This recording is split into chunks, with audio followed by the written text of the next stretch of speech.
Is my panelist here? Panelist? Yes.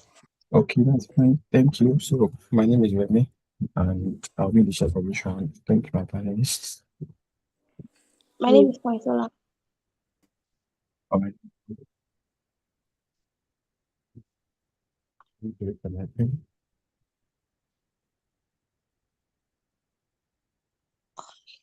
So, panelists, ready when you are. Let me put my timer. Prime Minister, can you hear me?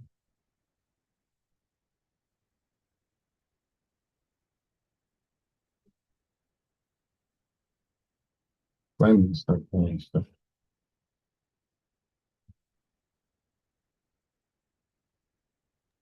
Let me call her. Maybe she's having issues with the connectivity. Give me a second.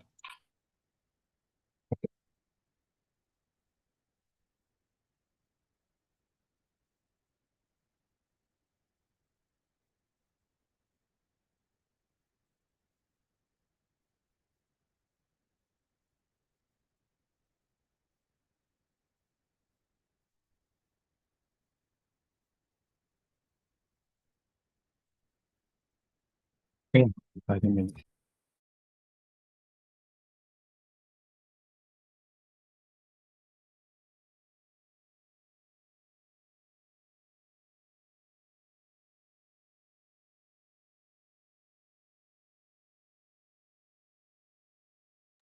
Okay, so she couldn't hear anything. Let me just try to tell her if she can leave and join. If she shouldn't be able, I'll call her. Then we can probably save the phone recording.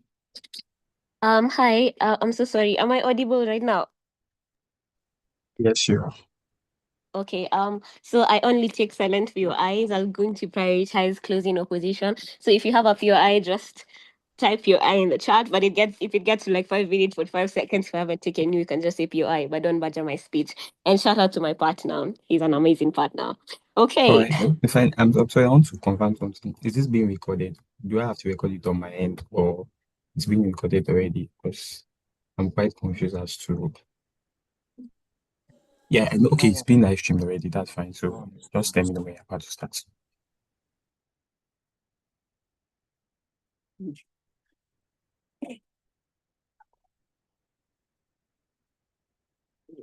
Prime Minister, let me know when you're ready. I'm ready. Am I still audible? Yes, you are loud and clear.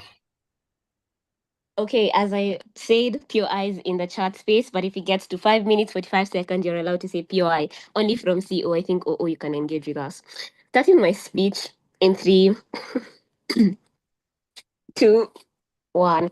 Sure, I don't think the debate is about banning all logistics or like any cyber defense or like non-combat outsourcing. I think the debate is about banning PMCs on active wars. What are active wars and why necessarily do we think that is important? I think this is the only context where PMCs are given rights equivalent to soldiers and the right to kill under wartime rules of engagement, and that's particularly important. It's specifically about banning like private military contractors. They look like the Wagner groups, they look like the academies, and every actor whose job is just to kill and make coercive decisions in a war zone. And what do these PMCs look like? They have no chain of command. They are shielded behind corporate structures, and we think that that's necessarily bad. So the question for this debate becomes very simple, and this is what you should judge the debate on. Do you want like lethal force, the most extreme power that the state can exercise, to be delegated to profit maximizing and accountable actors? We say no. We think that government can still fight wars. They may still use the armies, but we think that that's important. What is our model? Our model is going to be very simple for this debate. We're going to ban all private like PMCs from deploying armed personnel in active combat zones. This look like active wars, like what I engaged with you like at the beginning. We think that states retain their own militaries and they can engage through alliances, things like NATO, and that's important. It's going to be enforceable through like you're going to get international sanction on like firms or individuals who violate the ban, but also there'll be criminal penalties for nationals joining PMCs in combat zones, and we think that that's necessarily important. Why do we think that that's important? First argument on why lethal force cannot be outsourced, and this is the principal argument we're going to run from OG. I think what makes states unique is that they have a democratic mandate to use violence, but PMCs don't do it. What is the mechanism to this argument? I think the monopoly of violence is very much inseparable from like accountability.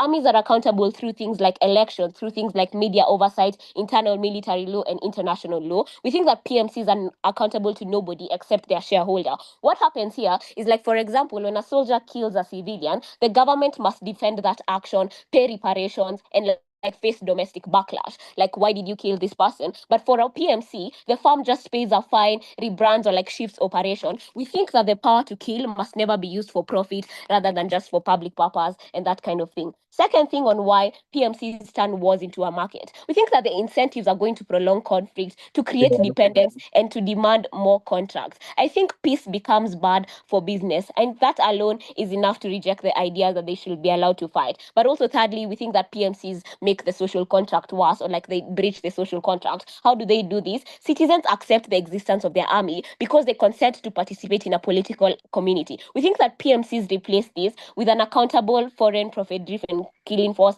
and we think that this breaks the moral foundation of legitimate welfare. Second argument on why PMCs escalate and prolong wars. I think this is going to be our comparative.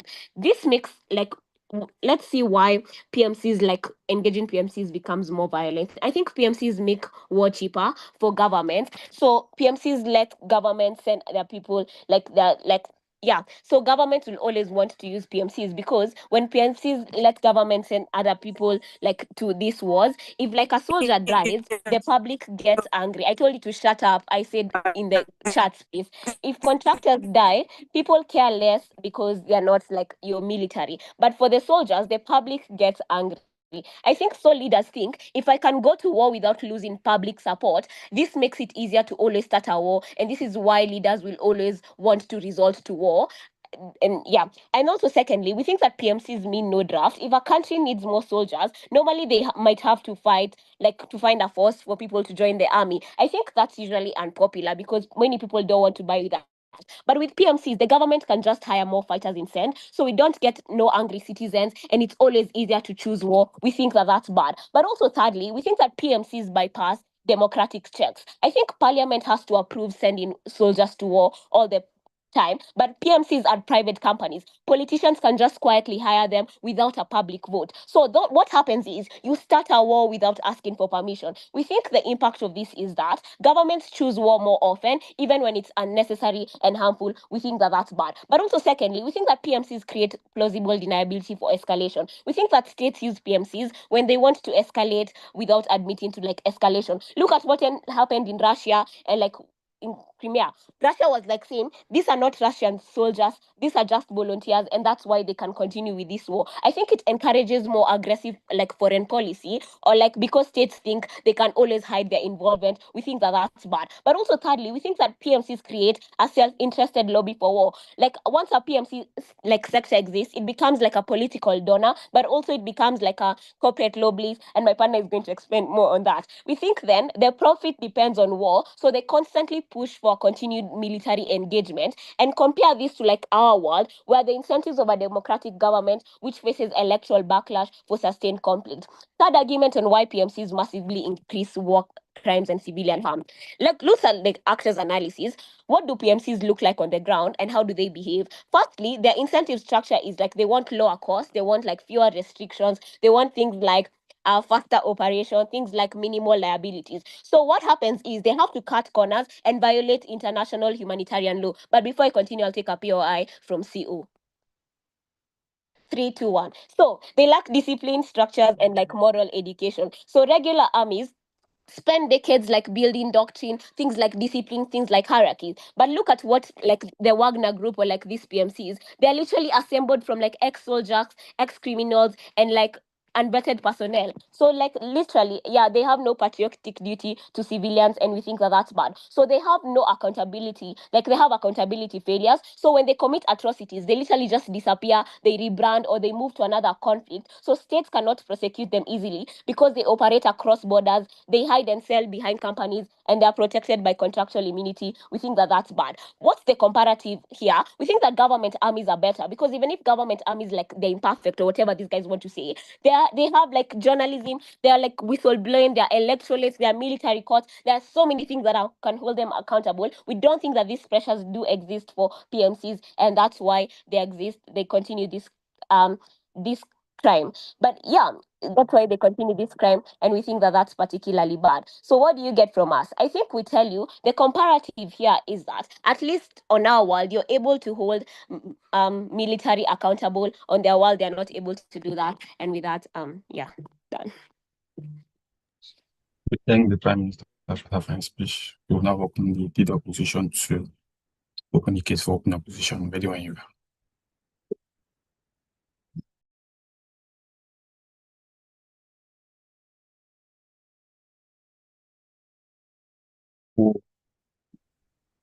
Yeah, Chair, please confirm. Can you hear me?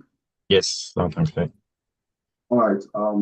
So I have to get into a little space to do this. I just want to be sure this is clear enough. Got a POI, please ask on the chat. I'm looking at the text space. Do not unmute your mic for any reason whatsoever, guys.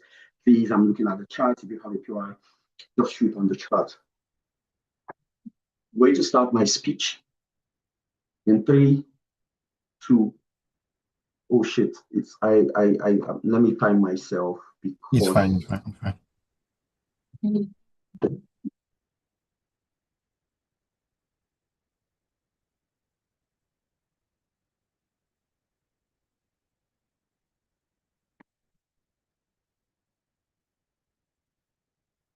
Right. I'm starting my speech in 3, 2, 1. We are going to be very holistic in this debate. We are going to approach the debate from 2 key ways. The first is on the feasibility mechanism of the motion, given that it is a policy debate. The second is on the principled harm and the pragmatic implementation of the motion in and of itself. But before that, let's get into the context of the debate. We think this is very important, given that this is this is a policy motion. As per the WDC manual, what Prime Minister was supposed to do a couple of things in terms of the setup. That is, how do you intend to implement your ban? What is the guarantee that your ban is going to work? This is not a belief motion where teams can do value analysis on the workability or the feasibility of the model. You need to be able to prove that you have a working model that is most likely going to work. Prime Minister, in the entirety of the 7 minutes, gives you nothing on that. All they talk about is all the accountability harms and the harms of the PMCs. Of course, we do agree that harms exist, because note that not the existence of harms does not just necessitate a ban in of itself. You need to prove that a ban is the only way to address the type of harms that you have identified, which they failed to do in their speech. For this, the Deputy Prime Minister cannot come in this debate to give you a model on what their policy is most likely going to look like. This means that the absence of that model, given that this is a policy motion, automatically means opening government loses the debate. But let's challenge this on our side of the house, because we also can challenge the model from leader of opposition and tell you what it looks like. This is important. Listen carefully. We think the feasibility mechanism is very crucial in this debate. The reason for this is that this is a policy motion. This means that placing a ban does not automatically mean you eliminate PMCs. We think this is important because when you place a ban on something, abortion has been banned in many places. It does not mean people do not abort. People still abort, like maybe in a hidden way. It means that placing a ban does not automatically mean you eliminate this type of things. There are 3 reasons why this is likely.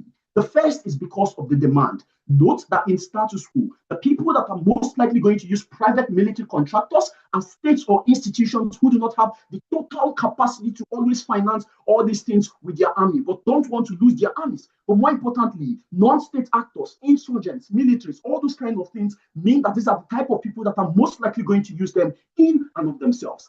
This just means that their existence is most likely inevitable.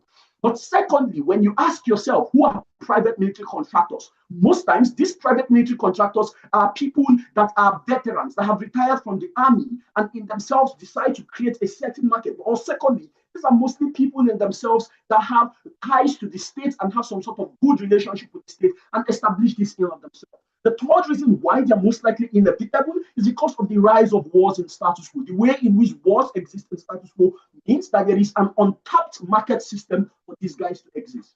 This means that private military contractors in the vast majority of instances exist to fulfill and to take up a particular vacuum in status quo that is unfilled. This means that for OG and CG to convince you on placing a ban, they need to prove what happens when you take that vacuum, when you create that vacuum. Who do you fill them up with? This is where our challenge makes sense. Because we say that placing a ban does not automatically mean you eliminate them. This means that you create a black market system where they operate unofficially and unregulated. This is bad because if you ban them exclusively, they're most likely going to do things like either relocate to authoritarian regimes or have contracts with non-state actors or insurgents. It just means that operations become unregulated and unchallenged. This argument makes sense given the lack of a policy model from opening government on what their ban looks like and how their ban is most likely going to happen. This means the absence and creating that ban means that states and international community loses regulatory influence over PMCs like they do in status quo. I think this is bad. But this is the even if analysis. Even if we assume that your ban is most likely going to work, why do we think PMCs are an important aspect of society in principle and in pragmatics? 3 reasons for this. The first is, in status quo, the people that are most likely going to use PMCs are either states in themselves that have like insurgencies in their states, that are fighting wars. This is very important because PMCs are a necessary part of modern warfare in status quo, given the way modern conflicts exist. It means that the United States of America, for example, is less likely going to want to send its own army to go and fight it for its allies in maybe Africa or Asia. What the US can do is to send their own military to send people like these PMCs. The next reason as to why this is important is because states are investing in PMCs. In Russia, the Wagner groups, states often invest in them heavily. This makes sense because of the reason as to why they exist and the vacuum that they occupy in of themselves. This means that in principle, when you place a ban on PMCs, you deny states that need them who do not have the capacity or the mobility to have armies to fight the type of insurgent wars that exist in themselves. We say that this is important because what happens on our side is that you end wars with PMCs, given that they are faster and they operate in a more swift mechanism. It means on our side, you end wars faster before insurgent groups gain legitimacy, and you end it with less casualties because PMCs have an incentive to always fight wars and not waste bullets because of how competitive they are in status quo. I'll take a POI before I proceed. OG, shoot. Simple question. Should we allow profit-driven militias to decide who lives and dies because our state is weak? That's basically your chat. Engage. No, that's a different context. If you want to defend that, please feel free to come and do. What we are proving to you is just the existence of the lack of accountability is not enough justification to place a ban, given the type of benefits that we say exist in themselves. But let's go into more important matters.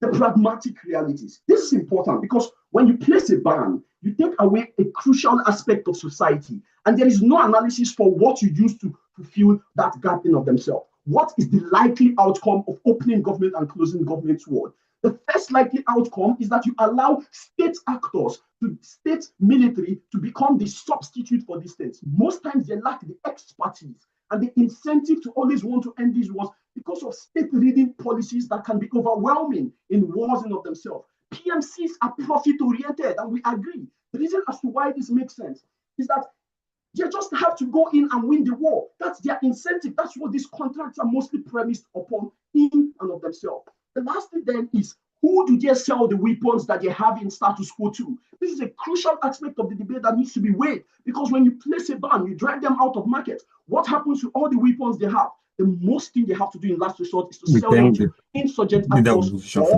non-state actors that are ruling. You get more analysis from my partner. Incredibly proud. We thank the leader of opposition for that fine speech. We'll now welcome the Deputy Prime Minister to close the case for the opening arguments. Ready when you are. Hey, am I audible? Yes, you are allowed. Go. If for PI preference, kindly type it out in chat. I'll try my best to stop in between my speech, preferably around 4:45, just to stop and check the text space and see whoever has asked one. Priority will go to CO for that long diagonal engagement. Let me sort out my notes and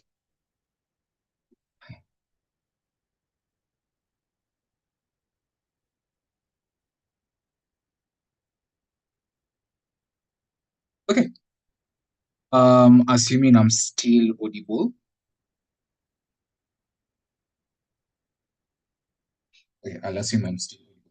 I shall start my speech in 3, 2, 1. Finally, I think it's just a disservice for Elo to just come and blatantly shout that my partner didn't necessarily show what the model looks like, despite her using her first 2 minutes to explicitly say what the ban is. Even though this is supposed to be a top room, let's be charitable and equitable to everyone. That's just bad manners. But let me just reiterate for the sake of everyone else. 1, she mentioned the fact that not only will you be having international sanctions on farms that already have some aspect of coexistence with these PMCs at large, but also the individuals who say and violate said ban. So that means there's already going to be an enforcement metric towards it.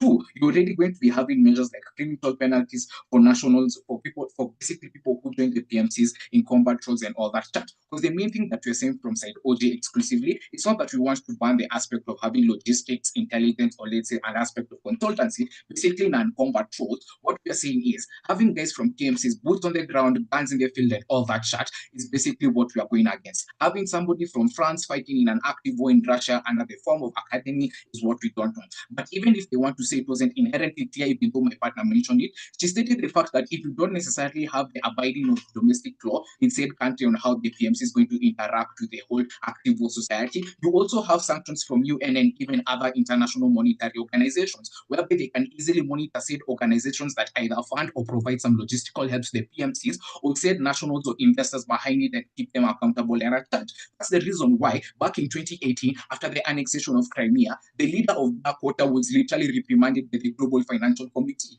They literally saw that they're going to face some aspect of sanctions or some aspect of no cooperation from other financial bodies, since the fact that they're actually aiding an annexation and actively aiding a war that they literally did in the first place. So them trying to say that PM didn't necessarily do any framing, it's just shambolic and it's just bad manners, but I'll continue with our case. So what's the main thing that you're getting in comparison in our world? A, side opposition at large has to defend why status quo is good and all that chat, and why necessarily having these PMCs with no form of accountability and also allowing for governments to have leeway in how they conduct these wars and all that with plausible deniability is a good thing. And opening oppositions come and say, oh, we have the whole type of feasibility and all that. 2 simple responses to that. Feasibility does not equate to legitimacy panel. Just because a state wants a PMC doesn't make it morally or even legally acceptable to do so, because they come and say you don't have the capacity and all that chat. It basically means that stabbing people want to have like illegal arms to defend themselves. If they want alternatives, they can easily use regional cooperations that my partner mentioned, such as NATO panel or even UN peacekeepers for some front panel. So that means states can also have adaptive measures that don't only necessitate to having capitalistic, hungry people who want blood to drive their investor gains and goals panel. That's the main thing. And that goes on to the first claim that you brought out, but I'll make it inherently clear. 1, you already undermine the accountability and rule of law that's present. Because remember, the state is the only person who should be having the mandate on what monopoly over alien something. Because what a PMC literally has is an aspect of 1, basically plausible deniability, not only for the state, but itself. Because the minute it commits atrocities within said country, they can legally say that I'm not easily prosecuted in a country I'm committing this atrocity. Look at, for instance, how Wagner is literally aiding the RSF in Sudan. Sudan can't literally prosecute the Wagner group entirety unless they get an extradition order from Russia, which isn't even feasible in nature. That's the only way they can get some sort of restorative justice. But what also does it mean? It means that they're not even bound by things such as the Geneva Convention, because they literally operate in legal reasons. So that actively means that you're going to be propagating this form of violence and commodifying the loss of lives to some people. Simple intuition pump. We literally had Blackwater in Iraq back in the early thousands. It means that we had the WikiLeaks or like the WikiLeaks thing with Julian Assange, the US Army literally faced ostracization and global backlash for what they did towards the Iraqi people. But what happened towards Blackwater? They literally rebranded themselves and are now Academy panel. Did literally anything happen towards PMC? No, at best maybe they lost maybe some form of investor buy-in, but at worst nothing has happened, and society literally doesn't even acknowledge that such atrocities happened. But what happens in the comparative on our side? You're able to have state corporations, or even let's say the aspect of the state being kept in accountability and even having some aspect of backlash, because you already have a chain of command that you know acknowledge and can keep accountable to some aspect. For them, it's literally shady people in corporate structures that you can't necessarily trace. For us, at least you can say, said general made the command, said general to go to march on court. For them, what happens is you'll be driven into a bureaucratical chain that you don't necessarily know who you should point fingers to and who you necessarily should say is supposed to be held accountable for these atrocities that have been commanded panel. So for them, they have to show how on their side they're able to reduce civilian casualties while not having the aspect of stakeholding culture that the countries that are actually paying them can use to neglect said responsibilities. Because what happens when said PMC consumes are like a whole atrocity and all that chat, they can easily deny and say, A, we either denounce said PMC, or B, we aren't even associated or we don't know them. My partner literally mentioned on how Russia disowned the whole Wagner group when they entered into the whole Crimea annexation chat within the 2014 chat. Let me see if there was a POI. CO, okay, 3, 2, 1. Okay, let me continue. So 2, not only are you going to be having the aspect of neglecting responsibility and even accountability towards the state, you're just basically going to be making global norms more pushed towards violence and pushed towards having like the loss of lives being the main thing. Basically creating the same arms for marketing that side OO is saying as a black market will even be more intensified and is already exacerbated within status quo. So basically on their side, they're incentivizing states to outsource violence and weaken democratic oversight, because literally nobody can keep them accountable or even point fingers towards them if things go south. Secondly, we've already shown you how on their side, they're able to escalate like conflicts and all that chat and make them into chaotic and ungovernable violence. What necessarily does it look like? One key thing, we all agree that they're capitalistic and hungry in nature. So this means that one, a state can actually dump all its responsibility towards a PMT and it's able to have this whole like cross-jurisdictional proliferation that's already present. It means that said other rival PMCs can have the same capacity and raise it. So that literally means you're creating an arms race within more PMCs, and that arms race within more PMCs is actively propagating for now weaker states to put for more people to have now an accountable like, form of violence occurring in society, which leads to more civilian casualties and which means to more lives being lost panel. So it is one thing that you need to make inherently clear. It's not only are we protecting the rule of law, not only are we able to make sure human rights are considered, not only are we trying to lower the aspect of conflict intensity and making sure civilians are kept safe, we're also trying to make sure that democratic control is already going to be present. Because it means that you now have this ban, not only will optics come towards it and people actually have mandates within policy structures and having administrative accountability towards it, you now make people more aware on self-worth and have more discourse, which creates more awareness. So now people can actively know what's right and wrong. Simple intuition power. The Afghani Cold War that happened. People in the States, once they found out about it, they talked and said that what US is doing is right and what the US is doing is wrong in certain levels and manners. That's the reason why at the end of the day, even if the US pulled out, people are able to say it's an accountable and an actively clean war. But on that side, you have dirty war, people die, they about money, to have no side of oversight or even accountability. With that, I rest. Is my Right on time. Right on time. We thank the Deputy Prime Minister for that fine speech.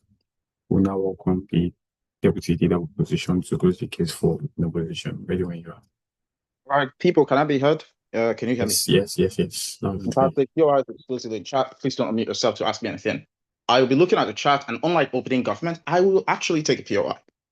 So I'll start my speech in 3, 2, 1. The point that opening government misses is the context in this round. This motion occurs in states that currently are engaged in active war. They do nothing to explain why the state militaries are likely to be more effective beyond just the claim that private military contractors are going to escalate the conflict because they are unaccountable.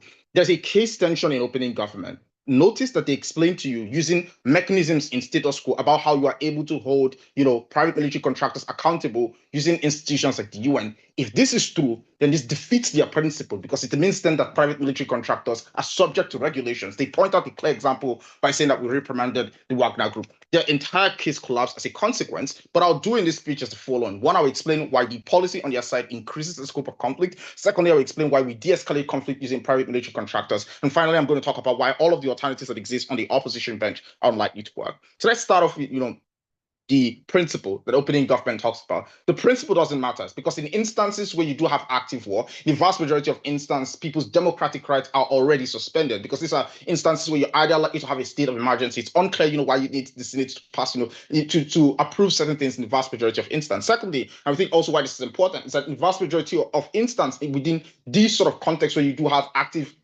war, the consequence as well is that the state apparatus are oftentimes very weak and these states are oftentimes undemocratic. The consequence of the policy at opening government and banning private military contractors is, guys, where are these weapons going to go? They have to sell off these weapons immediately because it becomes unprofitable to hold on to these weapons. What we posit here, and this is the thing that they don't engage with, what are the after effects of this policy? What happens here is when you ban private military contractors, they have to sell off the weapons that they currently possess. What we tell you here is that these weapons become obviously very cheaper at the point in time where they have to fire sale these weapons. This means two things. Either these weapons ends up in the hands of non-state actors, or these weapons end up in the hands of corrupt state actors. We are unclear the problem that they want to solve. So if the problem here is a crisis of legitimacy, we think that they increase that problem. If the problem is escalating the conflict, we think that you escalate the conflict to a significant extent because you don't know who's holding these weapons. This leads me to the first part of the extension, why private military contractors are better. 6 reasons. 1, we think that there's competition among private military contractors. They do agree with this because there's a race for you to have more PMCs.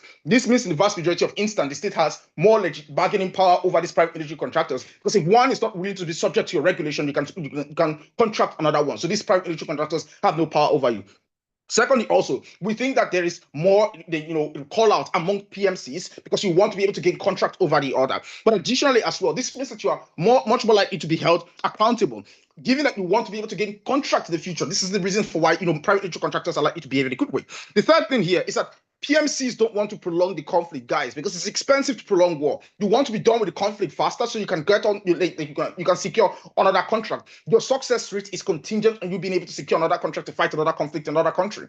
Given that you're competing with other PMCs, it means that you want to show that you're good at doing your job, but also it's kind of expensive to keep shooting innocent civilians on the streets. So PMCs, given that they are profit making, care about this and care about minimizing the the scope or scale of damage. They want to win the conflict. They want to end the conflict faster. This means that you have far less casualties on our side. This is contingent on the internal mechanism or what PMCs care about. The fourth reason is that many PMCs are competing for funding from the state. So they care about having a good reputation. It's not just easy for you to rebrand, as Blackwater and go to South Africa if you've killed a lot of people. We'll posit here that given the mechanism of the fact that you are competing against other PMCs, they're likely to, out you as a consequence, given that they also want to lobby for this sort of state funding from the United States, for example. So this means in the vast majority of instances, PMCs are much more likely to care about their reputation and care less about escalating the conflict as opening government wanted to talk about. The fifth reason here is that you can't sue PMCs. You can sue private mercenaries. We already explained why it's far more easier to do this on our side when you don't put them under the radar and they throw off their weapons to non-state actors that are much more likely to escalate conflict.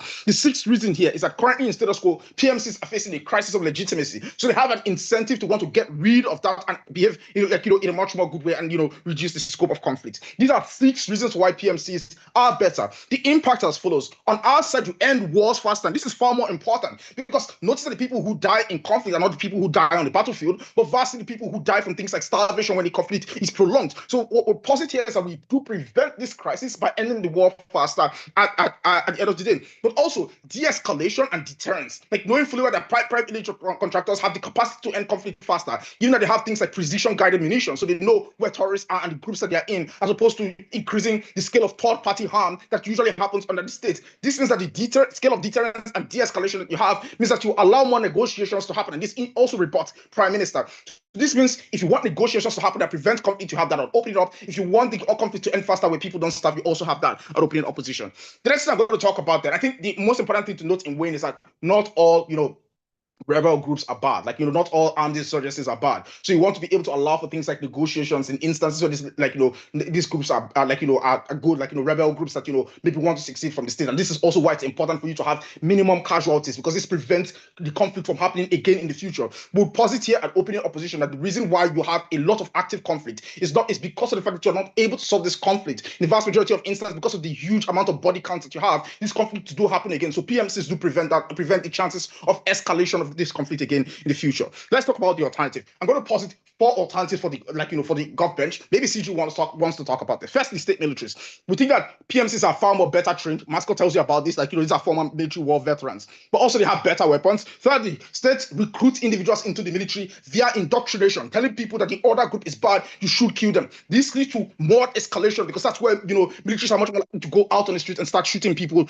anyways. But secondly, also, given that increased conflict will also increase the legitimacy of these insurgent groups, that means that you also have this insurgent group having more political will to keep fighting because the state is actively going out and killing them. But also on our side of the house, notice what you have on their side of the house, you don't have regional actors willing to fight for you because most states in active wars currently are poor states who don't have the capacity to fund their own militaries, but also existing communities where they don't have the capacity, individually for them to be able to assist each other. They might want to say the UN, but it's kind of difficult for you to have the UN because it usually takes a vote to get the United Nations Security Council to act. They might want to say, NATO or US. The problem here is that they always have negative incentives. Take, for example, Trump's deal with Ukraine to help them in order to access their ground minerals. So we think that this is far exploitative. And when countries do come out of the conflict, they have little to fall back to, they have little to reconstruct it, but they have far more basis for conflict. We don't think at opening opposition, I didn't get a POI, but that's fine. We don't think that private military contractors have terrible incentives. We think that they do have structurally good incentives, but also they make money from ending conflicts faster. But secondly, we think that states are bad, states are terrible and corrupt, especially states that do exist within the context of conflict. And what we're able to do at opening opposition is that we either minimize the conflict, but notice they must respond to, on the opposition bench, the structural deficiency of this policy, which is that you lead to the sale of weapons to terrible non-state actors that currently will continue to exert violence upon people. For all of these reasons, we have clearly won the round. Thank you, Deputy the opposition, for that fine speech. Now on the member of government to put the case for local government spreading the wrath. Am I audible? Yes, you are. All right, so I begin my speech in 3, 2, 1. Panel, I have 4 extensions, straight into them. Our first extension is on the exacerbation of terrorism and rebel forces that destabilize countries. It's important to note that terrorism is growing rampant, especially in developing countries who have less ability to who have less resources to be able to fight themselves, who also have political actors within their government who have less of a political incentive to protect their people, to fight themselves due to things to defend themselves due to things like tribalism, etc., etc. So it looks like places in West Africa where terrorism is going very rampant. We think that the idea of PMCs creates a cover for terrorists who can exploit the term and the definition of PMCs to be able to hide faster and run faster from things like justification and things like accountability, simply because they are hiding under the cover, simply because they can say, oh, they're PMC, or they can say, oh no, they were actually being funded by Iran and therefore they are legally a PMC,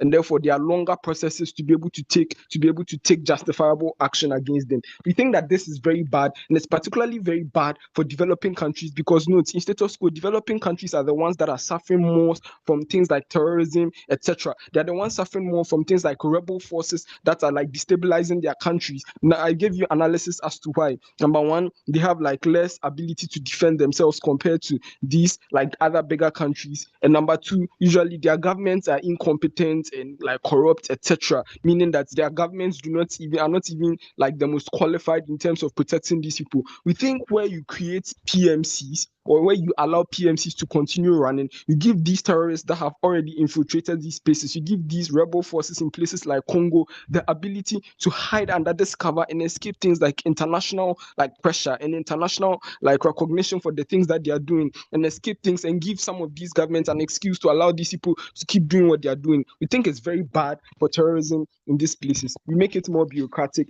to be able to engage with these people, especially when they are being financed by terrorist regimes. We think that is bad. Our second extension is on how it creates weaker national militaries. We think it's very important for all countries to be able to develop very strong national militaries for their own self-defense. Why is it bad to outsource it to other people? Number one, it means that there's less incentive to invest more into creating your military. So, of course, there's always going to be a defense budget every year, but then there's less incentive to develop it as robust, not taking it, to develop it as robustly as you would have in the past. This is because, like, number one, there's this idea of if you send your own citizens to go and fight in wars, etc., like people have their family members, etc., and so people are less likely going to like the idea that even if a war is necessary, even if it's necessary to carry out a security operation, like people see that if there's an alternative, don't send my family members, etc. What that means is that there's less investment into things like the military and preparing them for like actual eventualities, right? But number two, less incentive to send their own citizens out to go and fight for wars that will create domestic like backlash, or engage in security things that will create domestic backlash. And this backlash is likely to be exacerbated precisely because there's an alternative, PMCs. So what is the impact of this? It means you have weaker national militaries. Now, why is this a bad thing? It means that countries now have their survival based on the ability to be economically strong enough to be able to pay for these PMCs at all times. And remember, during active wars, that is when your economy is at like the most volatile place. That is where you probably have the weakest economy, not taking it. That is when you probably have the weakest economy because like you are fighting wars, your oil fields are probably being blown up, like there's less security for people to invest in your economy. What this means is that you are less able to keep financing these PMCs to come on your behalf and fight your wars. So what that means is that at the end of the day, you probably have to fall back on your own military, which is not as equipped as it should be to be able to fight these wars. We think it creates very weak militaries, especially for developing countries who already have weak militaries that require like investment in them. But second, it's also important to note that these PMCs are not exactly members of a country who have a patriotic duty to defend these countries. All they have is a monetary incentive. So you can't depend on their goodwill when your resources are running out, especially in an active war where your resources are likely to run out because your economy is weak and not taking it. Our next one is on why, like, so basically, why is this case important, right? It's because I messed up my sheets. The third thing here is under conflict of interest. We think that private actors, private military groups, or their incentive is to make more money. What that means is that in a war, there's this idea of the highest bidder gets to be able to get this military group on our side. So what you're going to have is likely like people switching up during wars, or like these groups switching up during wars, joining one country to defend them at one point and joining another country. This makes the security of countries like really volatile because they can't trust that even if they've agreed to pay this amount, like in the next instance, if this country is willing to pay more, has more money to be able to pay to have this military group on their side, they are likely to pay this money. So what that means is that at the end of the day, there's conflicts of interest that's existing to this. Like fourth extension is on disruption of smaller countries by bigger countries, right? Plausible deniability means that these actors can bigger countries can hide. My second speaker will take you. Bigger countries can hide and disrupt smaller countries like Congo under the guise of these PMCs for their resources, right? Where PMCs don't exist, and these countries have to directly do it, they are less likely to go into these countries and destabilize them. Reasons: international backlash. If your own soldiers are seen there's going to be international backlash. Third thing, military response. Like if you fight one country is likely to fight you back. Where there's an intermediary, which is a PMC, the country can just take the opportunity and fight the PMC instead to resist escalation. But where they have to fight you back, like you are disincentivized from actually starting this in the first place because it's going to be costly for you no matter what. And the third thing is that domestic resistance. Most countries wouldn't like the idea of their country going into another country to destabilize them without enough justification. Our final case is on arms race, right? Now you hear arms race from OG, and OG tells you there's going to be an arms race. We tell you that there's going to be an arms race in both worlds, but the reason the arms race is going to be worse in opposition's world is because you cannot really regulate PMCs. They are mobile, they are fluid, like they go from here to here. They are not really a solid entity that you can track as much as you can track a government and hold an immovable government accountable. Where you leave the arms race is going to exist anyways. Where defense becomes commercialized and privatized and it exists within these private individuals, they are going to have an arms race that is going to develop and make the world ultimately unsafer because there's less ability to check them. Why this case is different from the opening? Precisely because we show you why it is worse to have the arms race with private individuals. We are proud to win from C.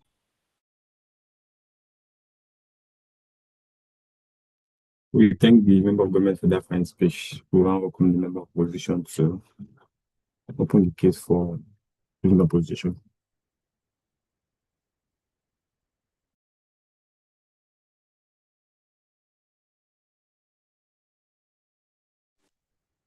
Am I audible? Yes. Hello? Yes, you are. Yes, you are. You are. You are.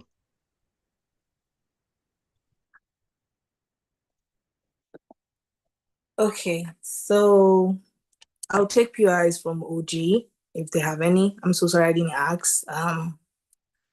Network was actually glitching on my head, so.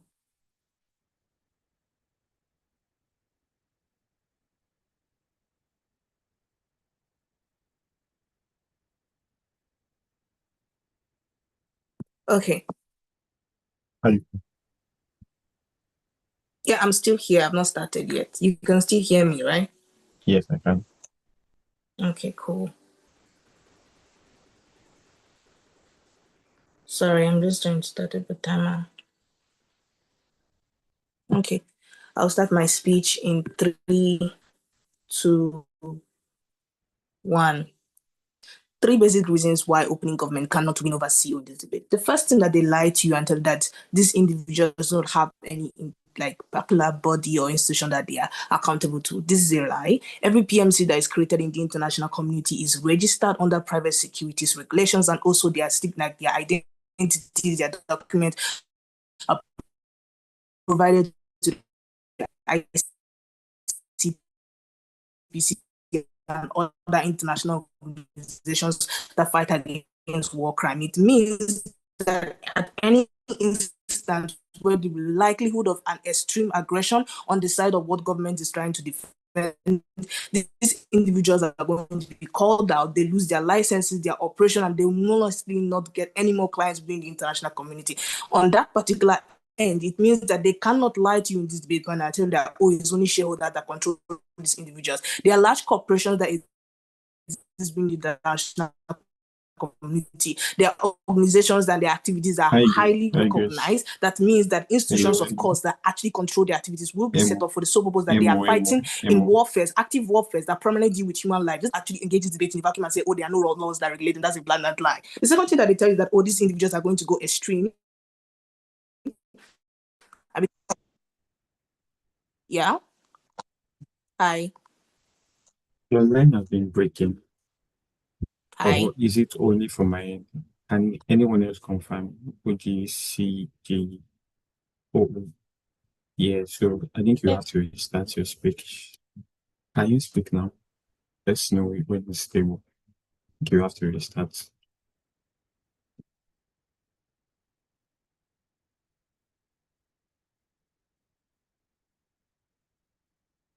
Are you still on the phone? Grace.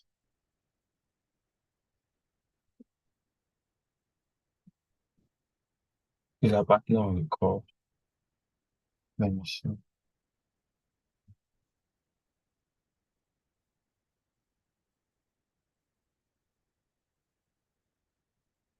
Member of opposition. Okay, so am I still breaking? Yes, you are audible now. Can you just read the motion out? Let's see. Okay. Hold on.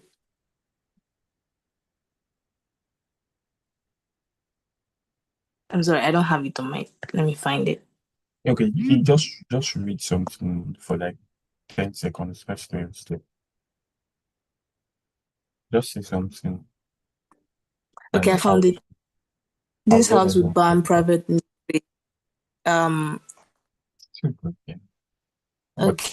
I can manage, but I want to know if house would everyone ban else private can. military contractors from fighting.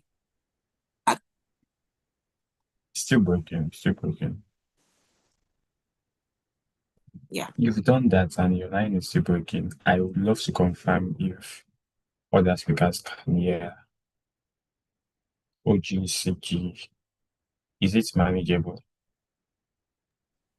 Hold on, Chair. Could you mute? Let me read the motion so that you can tell me. Yeah. So this house would ban private military contractors from fighting in active wars. Was that audible? I had that. It's audible, but I'm worried that I might break in between when you start your speech because it seems like the network is unstable. I see. And you are using the right. That's going to do a lot.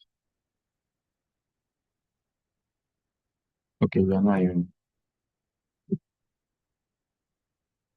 OG, are we fine to go? CGCO. For the sake of fairness, basically. Okay, I think OG is fine to go. OO, are we fine to go? CG, confirm likewise. Yeah, we are fine to go. Okay, that's fine. OO, if that's sorted, so you can continue, Grace. Let's just start over. Yeah, we are good. Yeah, okay, that's fine. So let's start. We'll try to marry now. I'll reset your time. I can hear you. Is it It's actually unstable again.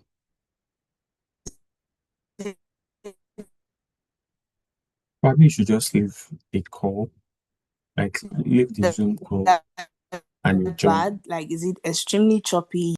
Yes. Switch to another device. I'm so sorry. Hey, that's fine. We'll wait. Apologies to other speakers. Let's just make this sorted out. You can leave the call. Probably you just disconnect and switch your network, something. So wait for a minute or two. Thank while you.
Is she back? This is like 2 minutes already. The partner on the call. 2 minutes time. Yeah, Chair, can you hear me? Yeah, can you confirm when she'll be back? Yeah, I would have even loved to member, but the problem is I'm also dealing with network here. And so, but let me just quickly check on her again. But if in case she doesn't show up, maybe I'll just end up ironing. But I actually joined late, so yeah. Let me just confirm. Yeah, we'll give you a minute to do that. Thank you. Yeah, I'm doing it already. What's up?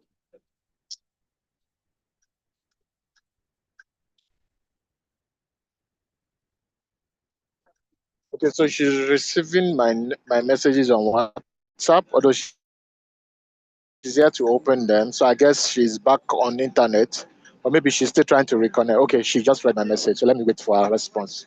Oh, she said she's coming, so maybe just wait for a few seconds. That's fine. Yeah, thank you, and apologies to everyone, please.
Hi, yes, my love is attached. She's not back yet.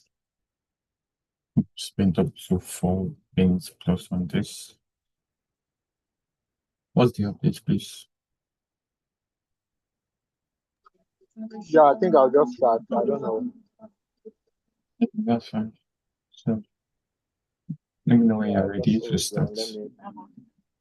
Yeah, sure. Huh? Are you talking to me? Yeah, I am. I was supposed to be with, but my partner is having an issue, so I might have to go now.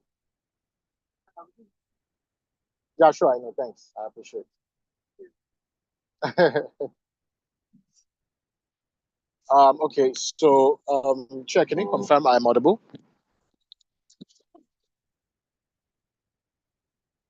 Hello, Chair. Yes, you are. Yes, you are. You. Is there any problem? Mascot, can you confirm I'm audible? You're audible. You're audible. Okay, cool. All right. Yep. So, yeah. Wait, someone is breaking or someone's trying to say something.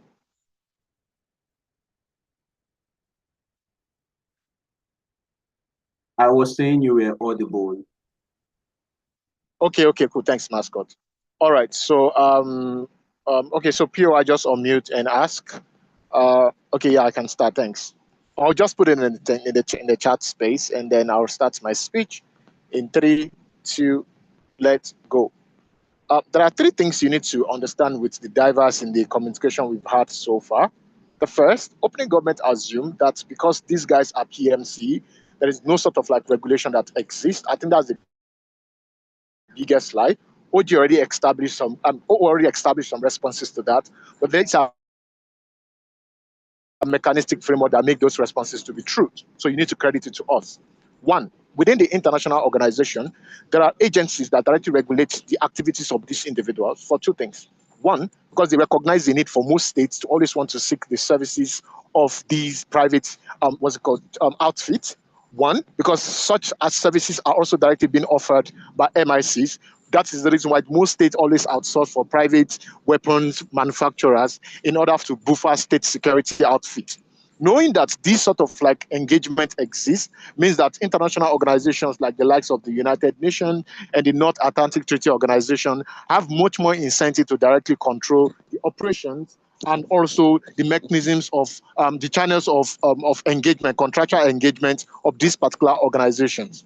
But also too, that their establishment is not directly tailored towards the highest bidder like OBG and CG most likely assume. And it's very, very simple. If Russia has enough ability and capacity to do its war by itself, I'm unsure the necessity for why they would want to go through a private actor to most likely do that. One, because their reputation is also directly under challenge. I mean, why are you a world power if you don't have the capacity and the ability to do your business yourself? But also two, because their establishment is always tailored to the services and the interests of minority nations like the likes of Ukraine and all those sort of like individuals that are not as big as these other actors that are actively involved in international war and such. But three, it is true, they might not necessarily have to be patriotic. Like, who cares? You are most likely engaged to just get into those spaces and solve those problems. So all those arguments about, oh, these guys are not patriotic, we are not consigning you to come and sing national anthem. We are consigning you to come and solve this war and then get the hell out of those specific states. It means two things. One, you can't say you're banning them because there is no fiat for why these individuals' engagements are not most likely patriotic in vast majority of instances. I mean, states engage into contracts with individuals that are not within the national identity and the interests of those particular states. That's why in this particular debate, they are called contractors. So it's just the rules of engagement and the terms of agreement that most likely bind their relationship with this particular nation. But also, two, it is directly profiteering. So it means if they have to get profit from their services, it also means that quality service delivery most likely have to be assured. I think we already established this quality on their particular speech. Two nuances from closing opposition. What does the current situation of international warfare look like? And why is this specifically something that has potential to escalate in a world where you ban these guys? The first response is that aggression today is no longer humanitarian. Aggression are directly artificial. Why? Because states that are most likely bamboo smaller states do those things because they can.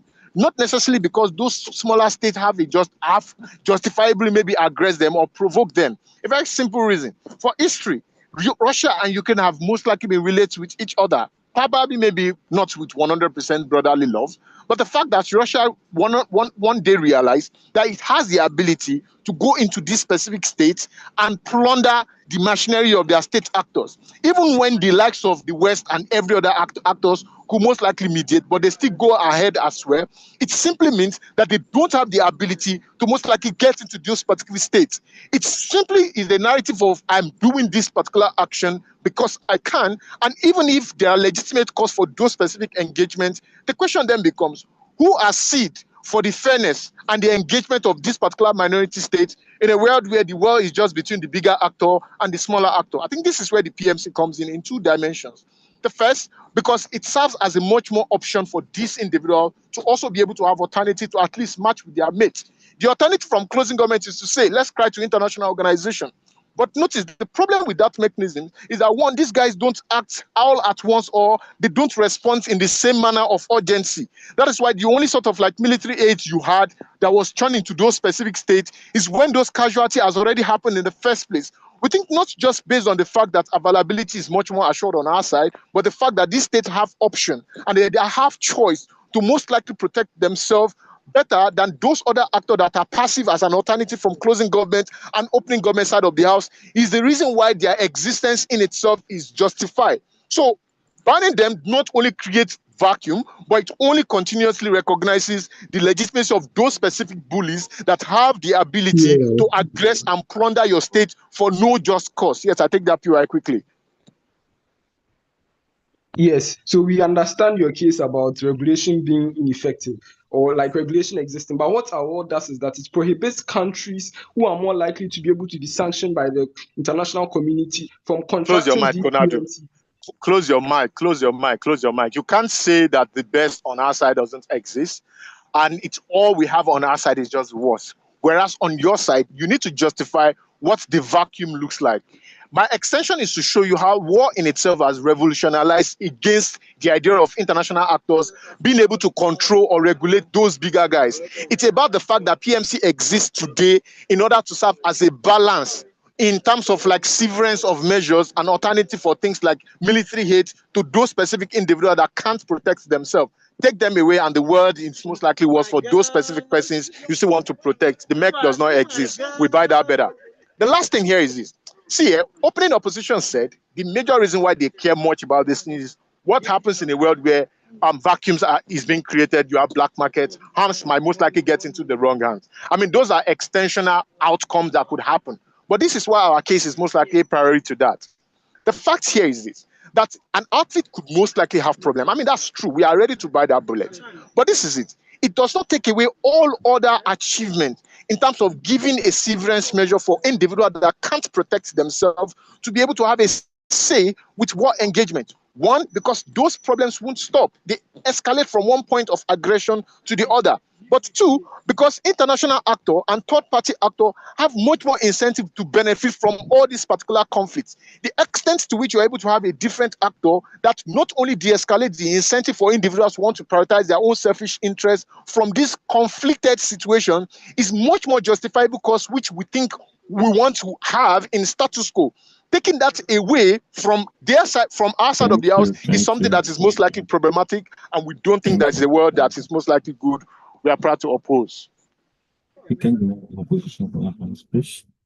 We thank Emma for the fine speech. We now welcome the whip of government to close the case for the entire government. Then, by the way, whip of governments.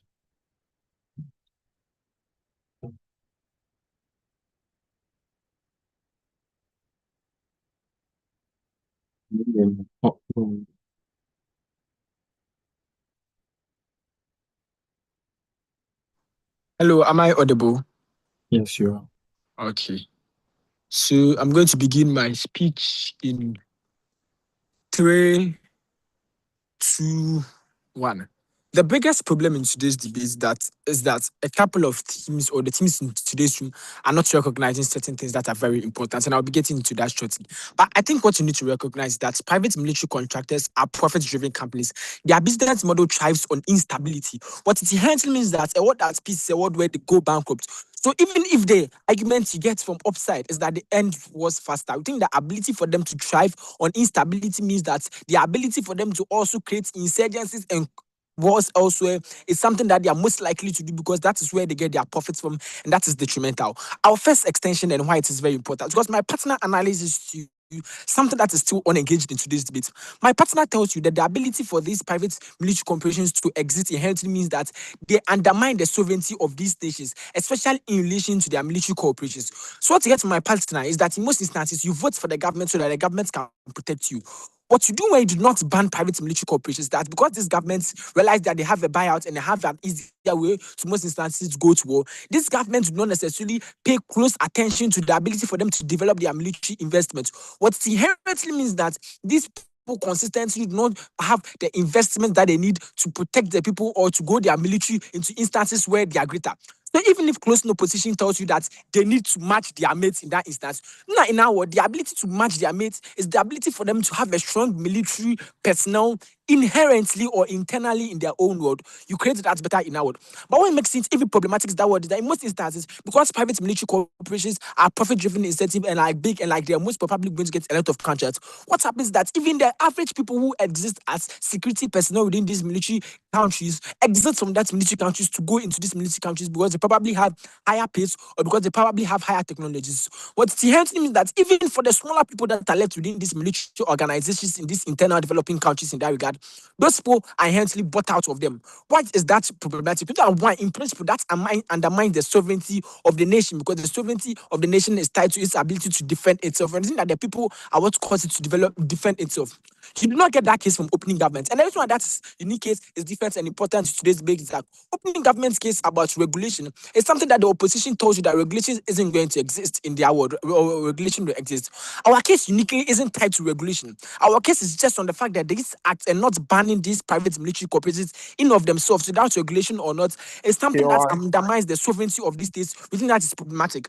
Our second extension, and why Kwasi's extension is very brilliant in today's debate, is that my partner analyzes to use a very important thing, that the loopholes for exploitation by rebel groups is something that is problematic and something that is more detrimental to the peace and stability of the world as a whole. Because what my partner tells you is that, and I think what even makes it more sensible is that CEO buys into this, that private the bigger countries are necessarily not going to use these things for themselves, because like if you can't prove your social standing, like use the Russia example. That is the point, that these people are going to use this as pseudo weapons or ability for them to cause insurgencies in other countries that necessarily aren't tied to their own international brand in that regard.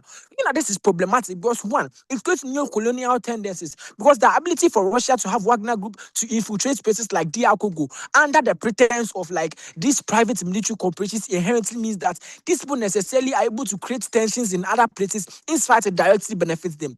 But secondly, why I think that is problematic in that regard, especially for developing countries, is that my partner analyzes to you that look, in developing countries, there are a lot of terrorism and like terrorist insurgencies in that regard.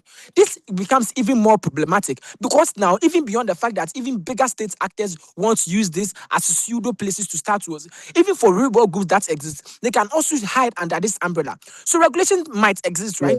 So now, even if it exists, the ability for them to have this in of itself is something that should be like should not happen. But like lastly, why the ban should definitely happen, I think what they told you, and I'll be engaging that when I get to responses shortly, is that the aftermath is going to be worse in our world. Why is the aftermath going to be better in our world? Because one, we think that if you ban it, you criminalize the activities that private military corporations have. Because even if black markets are created, in our world, black markets are clamped down on because everyone internationally recognizes that these are things that have been banned and have become illegalities. What inherently means that even if that exists, this disincentivizes them from existing on a higher scale. Because you buy the bullet that these things might be outsourced and the black market might exist. But I think that on the comparison, on marginal analysis, in our world, it is better because that disincentive exists because it is internationally recognized as a crime in that regard. Responses to opt-ins, I'll take your PUI. Your comparative is build state militaries in an active conflict where you ban PMCs and they sell off their weapons back to those terrorists. It's easier on our side because these PMCs have the technology to flush out these terrorists in a way that de-escalates the conflict faster and people don't starve while you're building state militaries.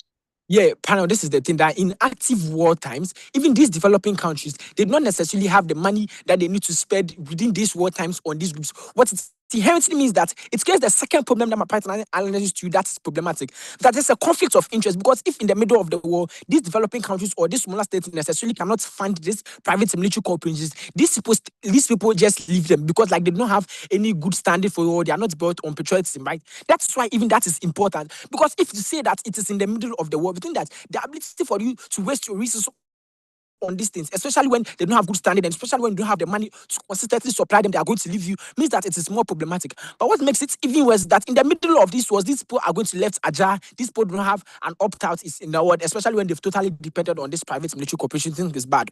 Open opposition and their whole black market cases. So that in most instances, criminalizing this and banning this means that it's the ability for us to regulate it on a larger scale happens. What that inherently means that in our world, we kept those excesses that exist like these black markets, unlike in their world. But secondly, recognize that open opposition tells you that, oh, these things means that they are able to help you faster. I think that do not necessarily help you faster, but even if they help you faster in their world, these people help you at the expense of their pockets. What it tells me is that even after these people have helped you to stop the war faster, these people have an incentive to also also create other wars somewhere because that is when they are going to get second contract. So even if they end the wars faster, it means that you create a cyclical nature of inherently starting wars, meaning that is problematic. The last thing that you get from them is that, oh, these people have an incentive to stop it faster because it is more expensive. I think that countries also have an incentive to like create their military to help them because it is equally expensive for these countries, especially beyond the fact that they are using their sovereignty to consistently pay you in the middle of wars to help them. I think that's problematic. The alternative that exists in our world is that you have allies who are willing to help you without necessarily selling off your sovereignty, without necessarily feeding off your military personnel. I think that is better. Closing opposition. I think that in most of the instances, closing opposition is highly derivative of open opposition. The only new thing you get from them is that, oh, the ability for you to like be regulated by international bodies where they give you examples of the UN. I think that on the international scale, regulation exists on a higher scale if you can consensually and unanimously agree that something in of itself it is a bad act. What it inherently means that even if they say that regulation exists in their world, and this is something that you don't get from open, we are not saying that regulation is going to exist in full scale on our world. What say that marginally our world has better regulations because we can consensually and unanimously agree that that is an internal criminal act that shouldn't happen. But the second thing that you get from them is the ability for you to consistently have these wars. We think that we undermine the sovereignty of these states in that regard. Proudly, CG. We thank the week of government for that fine speech. We now welcome the week of opposition and the final speaker of this debate to close today's debate for us. Ready when you are. I think you would be swing ironing, right? DSM. So let me know when you're ready. Is he on the call? Yeah, I believe Oh, you you're guys back. can. You're back. Okay. So that's fine. We can hear you now. Sorry for the other time. Okay.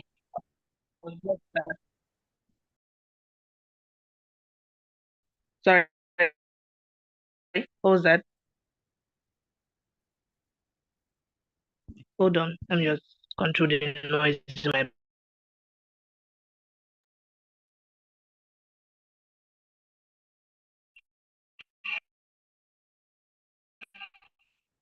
Okay, so I'll start my speech in 3, 2, 1. Three basic things you get from member of opposition in this particular speech, because CG lies to you when they say that we are deriving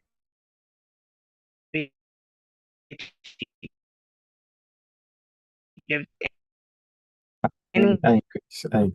that is derivative I agree. from closing is actually them that tries to take advantage of the fact that there are certain things that they are opening did not open. Why leverage is important, especially when it comes to active warfare. The reason why the international community prioritizes things like safety of human life and the idea of fairness and justice, especially when it comes to conflict and war. Hello, Chair. Hello? Yeah, so breaking the first.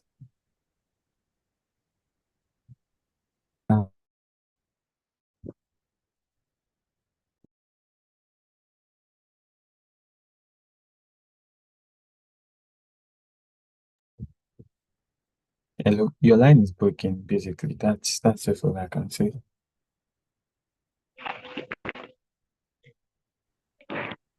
So sorry. But if you would love us to manage that way, probably we can just speak up when necessary. But it's like breaking at certain points.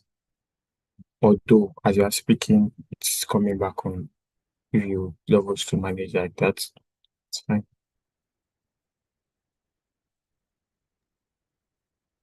I think we have far behind time already too.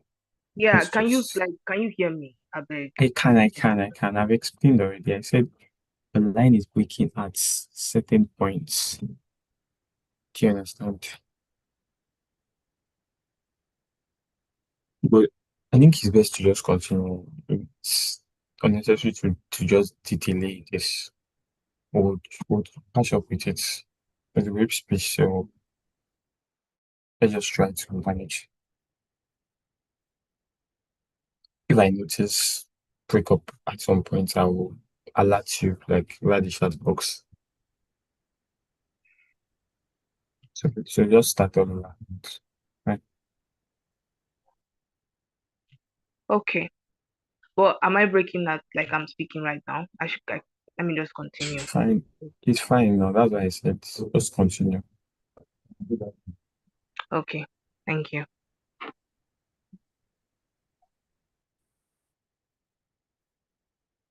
I'll start my speech now. The first thing you get from member of opposition speech that is extremely important, and CG lies to you when they try to accuse us of being derivatives in this particular debate, is the idea and principle of leverage. The reason why the international community emphasizes on things like protection of human life and the search for justice and fairness when it comes to engagement in active warfare is for the sole reason of maintaining balance and the asymmetry of matching up to equal power when countries go to war. It is for this particular reason why it doesn't make sense in a world where the hegemony of powers when it comes countries that has extreme military equipment to go against countries that do not actually have the same capacity to fight with them, especially when active war occurs in this particular instance. It means you need a measuring ground like things like PMCs to exist for the sole purpose of assisting those individuals. And Dominic analyzes to you why the most likely there are individuals that are going to be prioritized in this particular context of why that happens. The second thing is the idea of weaponization of modern warfare. In terms of weaponization of modern warfare, notice how international organizations like the United Nations, the EU in of itself have reduced things like giving aid because of the fact that they have lost certain stakeholders like United States, etc., or individuals now that now privately give aid to countries like the US sponsoring the European Union, or even giving weapons to things like France, has gradually reduced the status quo because countries now prioritize their own internal conflicts. Why is this important? It means in a world where their only alternative is to actually rely on international organizations to assist in terms of active warfare, those countries are most likely going to have exacerbation of conflict. They're most likely not going to get the sufficient and urgent aid that they need at that particular time to resolve of the issues in a particular country. Dominic frames to you why urgency, existence, and soul development when it comes to actually prioritizing doing their particular job, which is actually assisting individuals by providing the services that they need. The last thing it analyzes to you is why overall the cost of military assistance and development within status quo is the reason why PMCs cannot be banned. Why is that more uniquely engaging to what you get from open opposition? Open opposition tries to explain to you why PMCs are a necessary evil that government cannot actually ban, because if you ban them, they will still exist. And if you ban them, things like deterrence, controlling of warfare, reduction of casualties will actually be reduced in the status quo. One, reduction of casualties doesn't actually mean a principally justified engagement in this particular debate, because casualties will still occur. We're talking about active war times, and things like principal justification of legitimacy, deterrence, and of itself are good argumentations, but they do not actually hit to the core of the debate that seeks to answer why are these individuals necessarily problematically, like why is it necessarily problematic to take away these individuals by banning them in that particular regard? The sole decisive nature as to how we respond to this argument by showing the principal necessity of why these individuals are necessary, not just a necessary evil that government cannot afford to lose, is the reason why we win over them in this particular debate. Next, we move over to CG, because CG, I think, is a very ridiculous government benches, and I'm going to prove to you why. Why are they ridiculous in this particular debate? The first thing they tell you is that, oh, terrorists exist, they're going to patronize these individuals, so we need to actually reduce the sponsoring of terrorists that are trying to utilize this effect to actually like destroy countries and also harm individuals. Understand, panel. The idea of terrorism in of itself being a context of this debate is something I do not understand. Because we're talking about private military corporations that will not actually render their services to terrorists. Why is this something? You need to understand that, panel. In terms of regulation, I was trying to give you in my first speech when I wanted to emo that these individuals are duly registered as corporations under private code of conduct that are regulated by the ICC. It means that whatever services that they're going to provide, they're going to only give it to legitimately recognized actors in status quo that are victims of war, like states or even private individuals that are in danger because their communities are weak. They will not render their services to terrorists. Any individual that renders their services to terrorists are either terrorist affiliates, or even countries that want to sponsor terrorism of itself, like example China, etc. Individuals like this, even in a world where they agree that, oh, these individuals might sponsor terrorism, we already have checking mechanisms that will make them lose their licenses, close down their corporations, and individuals that legitimately like say that patronize them most likely not going to start engaging with them because they're most likely going to lose legitimacy or get sanctioned by international bodies. Like, that's a basic simple argumentation to take the argument away. Next thing they tell you that, oh, we weaken state military because of the fact that state is now using money to patronize foreign military assistance to come and help them fight war. Panel, two layers of engagement. Firstly, state is already primarily overburdening the status quo. Even if your state is not engaging in war like Ukraine and Russia, your state has internal issues because modern warfare has become more complex. Nigeria is fighting military terrorists. The United States has issues with ICE and also Antifa and all those things. Each country has its own security issues. It means that the military existing in status quo is already overused and exacerbated. You need to give states an alternative that ensures that they still protect the primary lives rights of citizens. They don't get that alternative in a world where they ban PMCs. The second thing they tell you that, oh, these individuals are not patriotic. Panel, these are business persons. I do not see why they need to start reciting national anthems or be dedicated to primary constitutions. They enter contracts that are legitimately binding on them. If they fail to fulfill the contracts or go contrary to international laws, they get sanctioned. The world is not that complicated. The next thing they tell you is that, oh, we're destroying smaller states. Panel, Dominic already analyzes to you why these victims of destructions are most likely be the ones that are going to be portraying the status quo by the use of PMCs. I think that primarily takes care of CG. Moving over to government benches, like OG of itself, I think I've taken away OG's first major frame in terms of showing you how accountability solely exists, because these individuals lie to you and tell you that, oh, these persons are solely accountable to large corporations and individuals that set them up. Even if that is true, we're really showing you that there are higher institutions of itself that still control the regulations and implementation of these persons within status quo. The second thing that they tell you, which actually amazes me, is the idea of extreme force being a necessary evil that will come out. That is, if Russia has PMCs, USA has PMCs, everybody's going to go on into a hello warfare and actually bomb everywhere. This is a very ridiculous, extraneous argument. Why is this true? International laws exist and they are most effective during active warfare. That's when things like IHL, respect for human rights, non-combatant rules come into play. Those things are always there. International players come and serve as watchdogs because everybody wants to observe and take evidence to actually ensure that individuals that violate international laws are brought to book when the war is over, when the conflict is exacerbated. That means in a world where they say, oh, these individuals will go into extreme warfare or go into extreme things like harming people, even if that is true, we still have mechanisms to curtail them in status quo. The last thing they tell you that this prolongs warfare. In a world where you actually understand what DLO was trying to analyze you, I tell you that, oh, this individual stop conflict faster. That's just the end of the analysis. What this means is, look, panel, if you are very much aware that I have sufficient funds to hire a private militia that could resolve conflict faster in my country, that is a world where you are most likely not going to piss me off or mess around with my power. That is a world where conflict in of itself is detailed because of the existence of PMCs and the military acquisitions that they give people. It's a simple analogy that we can easily run from OO. It means that laws like wars are not prolonged. In of itself, large engagements do not exist because the reason why laws like wars are prolonged in the first place is because of interest attached from states fighting over resources. External neutral things like PMCs need to exist in status quo for the sole purpose of quickening the resolvation of wars in that particular regard. The last thing you need to understand, that panel, the reason why we're winning this debate from CO is that we resolve the deadlocks in opening government policy mechanism by showing you that primarily doesn't work. And also we twist it for them, because if they say, oh, we are going to ban your level of deployment, because that's what their policy is, ban how they deploy people into conflict zone, that already exists in status quo. Sanction them when they go overboard. That already exists in status quo. They were supposed to bite the nail of the motion and take the hard line and say, we don't want you at all. At the point where they did not give you principal justification as to why that hard line is justified, they are not winning over CEO in this particular debate. We're very, very proud to oppose and win from CEO. Thank you very much. Thank you. Well, we whip of opposition for that fine speech, and we thank all speakers to this debate.